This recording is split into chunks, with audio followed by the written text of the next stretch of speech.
ايه يا عم رمضان؟ ايه يا عم مش هتيجي تاخد البطاطسات دول؟ مش هتيجي ليه؟ ماشي ماشي، بقت بتمانية. يخرب بيت ابوك يا رمضان، بتمانية ايه؟ بتمانية ايه؟ ده انت خربت البيت، اكفي. طب انا هعمل ايه دلوقتي؟ هعمل ايه؟ البطاطس بالتراب وانا مش عارف اعمل ايه انا دلوقتي. ايه يا ابوي؟ ايه يا مو؟ اما اتكلم في نفسك ليه يا ابوي؟ الناس أعمل تقول إيه؟ تعافرات. اتعفرت ايه يا مو؟ انت اللي يتبعك يخرب البيت يا مو. وانا مالي يا ابوي؟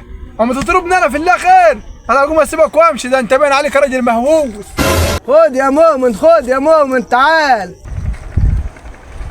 خد. ده انت خربت البيت وحطيت في حجر يا مو. ايه يا عمر يا ستي؟ ده باين عليه وقت هاوس. يقطع البطاطس واصحاب البطاطس اللي هتعفرت الناس السنه دي. ها؟ ده ان كان على الفلاح عايز يبيعها بمليون.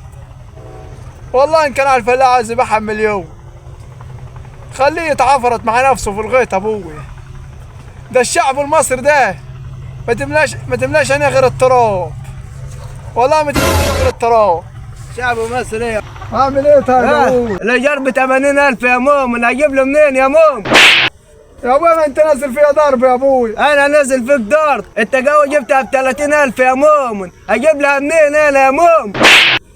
طب ما انا ساكع فيها بالكفوف يا ابوي، وانا مال؟ هي البطاطس تخسرك وانت جاي تضرب فيا انا؟ والسابخ ابو 1200 يا مؤمن، اجيب له منين يا مؤمن انا؟ الدواء ب 5000 يا مؤمن، البطاطس هتجيب كام؟ اما يقولوا الطن ب 8000 يا مؤمن. وانا مال يا ابوي؟ انا مال؟ اوعك يا عم، ده انت راجل عكاك.